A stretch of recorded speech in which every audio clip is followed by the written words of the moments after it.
But yeah, we're obviously here to chat about It Feed, which is already, sort of debuted at Panic Fest and, is kind of on a little bit of a festival run before it releases later this month. But I think before we delve into It Feeds, I was wondering if you could just talk a bit about, Black Fawn Films, its creation and kind of its, statement is.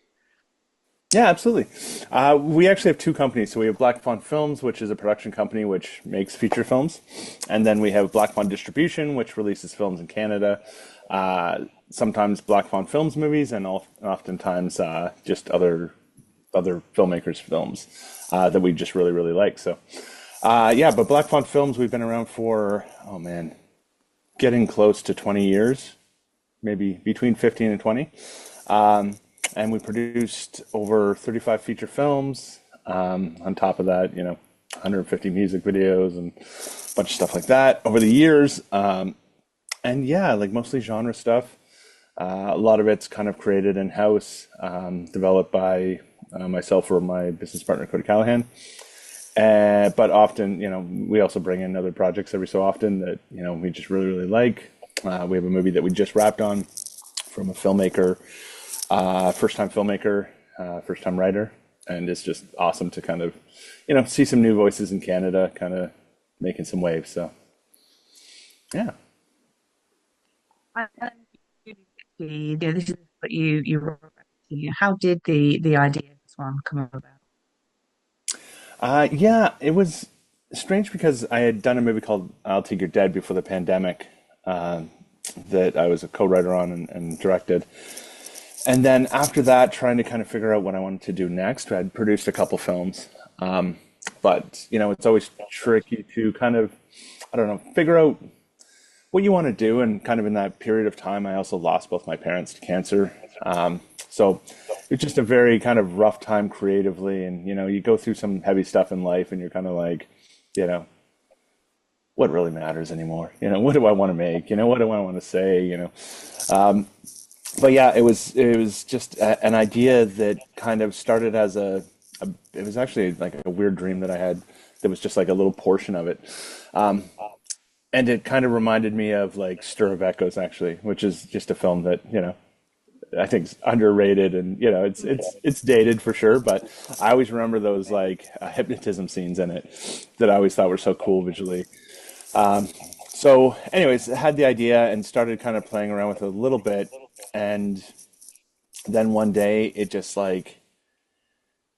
clicked, and I think I wrote the entire script in 7 days. And after 5 years of trying to write stuff and kind of going back and forth and figuring out what I wanted to do, I really just decided that I wanted to make something that encompasses a lot of the movies that I love, that I'll have a lot of fun making, and in a weird way, kind of incorporated some stuff that was therapeutic to me. Not that it's ever meant to really read to any viewers, but you know, you're always supposed to, try to write what you know or something that you connect to or you feel passionate about. And it really helps. It comes through in it.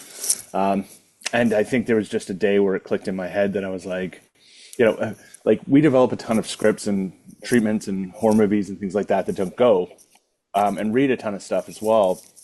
It's always hard to be like, we've got this entity, what's the history? Is it from an artifact? Is it from a book? Is it from a this? Is it, from a different culture or something like that? And it's really hard to come up with anything original these days. And with this one, I was like, what if I just, it hit me. I was like, I'm so affected by cancer and, what my family's gone through. I've dealt with it myself as well.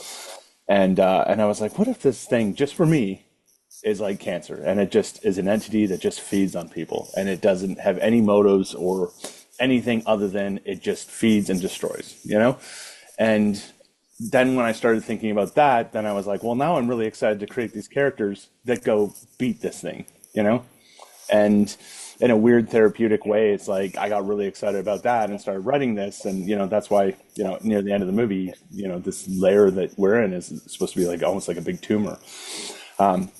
And it's just, again, not that I'm trying to say that's what this movie is. That's just what helped me kind of create it and got me excited about it. So that, yeah, that was like a bit of the driving force. And then, I put a lot of personal things in the script as well that, again, are just for me and just for the cast. And, we talked through it a lot, but it was very therapeutic for me, and, in a lot of ways really got me out of a hole that, I had been living in for a couple of years. It's like a story, would typically be told from he's sort of like very much a following him as like a king, sort of like to be getting desperate to follow his daughter, Cynthia, maybe coming up a long way to help out.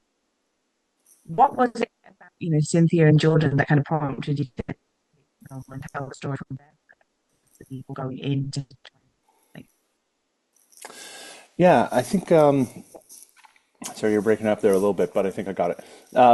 The Yeah, it's funny because so much of this I think is personal to me, but I also didn't want to write a movie about me, you know? Um, so I didn't want, a father-son thing or a mother-son thing or anything like that. And, you know, uh, it kind of just came together. And I recently became a father as well. And, I just kind of like this idea that you have this mother-daughter relationship and you've got this father-daughter relationship of, Randall and his daughter. And they're both at some point kind of going through the same thing. And it's kind of up to them to figure out what path they want to take, whether, Randall takes something very, very dark, because I think he's, further in it. He's seen what's happened to his wife, and he is kind of, he's seen what happens if you don't deal with it in the right way. And so he kind of turns and starts doing the only thing that he knows how to do, which, I really liked his character writing it because I wanted to make it, and Ashmore as well. It's like I like casted him for the reason that it's like I want you to be able to look at him and see like the father that he used to be. That he was just like a normal person like anyone else, and he would never imagine that he'd ever be in this situation, and never imagine that he could ever even do what he's doing. But knowing that it's either does this or his daughter's going to have the same fate as his wife. Has driven him to do that. And then when we see Cynthia kind of get in the same position, knowing in a weird way that, I don't know, I'm sure in the back of her head is kind of like, oh man, like if I don't figure this out, when do I turn to his methods, to save my daughter? Because, at what point, you're always going to try to save your child. So, I mean, I think a lot of those dynamics were the driving force with it. Yeah. and we have to talk about the world. It feeds, opens up, and it immediately conjures the essence of films like The Cell. What were the inspirations for the other world, and how did you go creating them? Yeah, I mean, I think I loved the Nightmare on Elm Street films growing up. I loved The Cell. I loved Tarsem Singh, The Fall as well. And, I've always wanted to kind of go and create kind of, a dream world or, another place. And, we've done a ton of films at very low budgets. And it's, it costs money to kind of do some of these elaborate things that you want to do. And this was the first time that, I think I wrote something that, we would have to raise a little bit more funds to do.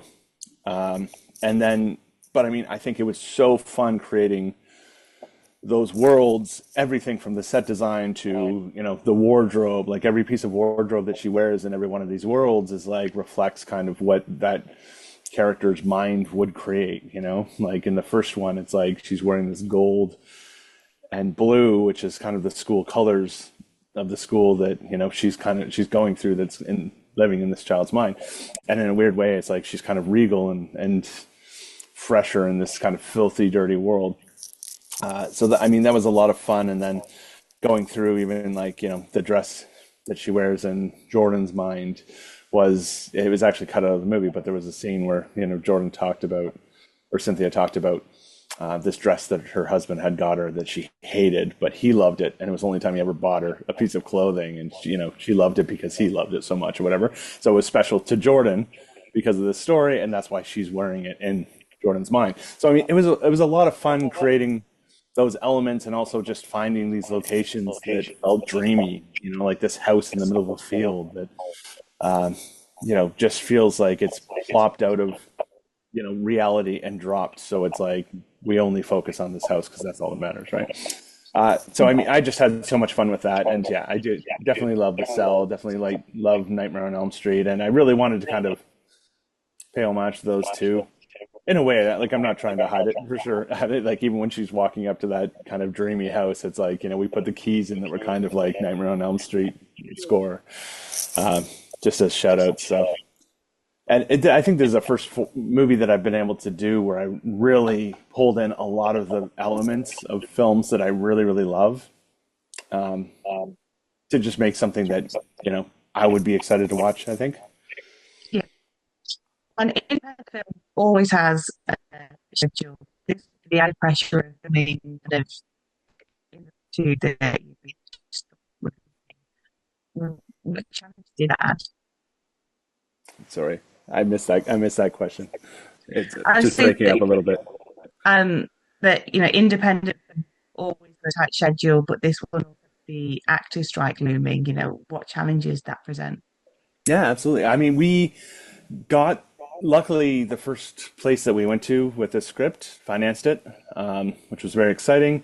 But yeah, we had this actor strike looming, and we basically had to go in production very, very quickly and shoot the movie very quickly. And I think we wrapped, hours away from when the strike actually happened, and we knew that too. So we knew if we, whatever we don't shoot now, it could be a year later that we would have to come back and shoot it, and it's not really an option on this budget. So we were going into locations, and sets that we were building, and they were like not tested. We had no idea what they were really going to look like. We knew what we wanted, and every day, going to set, it's like I'd be stopping at like thrift stores and buying stuff to bring to set to like help just dress stuff and get things ready. But it's our team was working like full time trying to kind of make this stuff happen. And luckily they were so talented that by the time we got the camera up and the lights up, they had just finished painting something or putting set deck up, and you'd get the camera up and kind of see it all come together like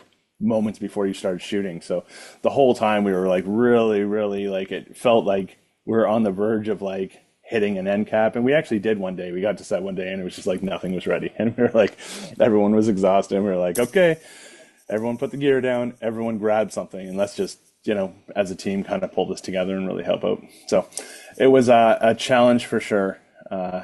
And, interesting time because, we were very, very concerned that something would happen or someone would get sick or COVID or, whatever, there was just so many factors that could go wrong. But luckily, yeah, we squeaked it in just on time.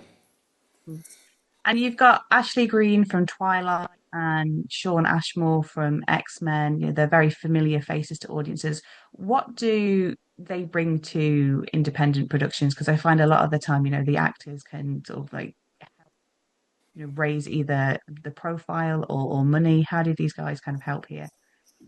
Yeah, I mean, I think first and foremost, they're so talented that they really are such a major part of the success of this film. They worked so hard on this movie, and they just brought so much to the table. And both of them as well. Like, they were casted very quick. They got the script and they flew out very, very quickly.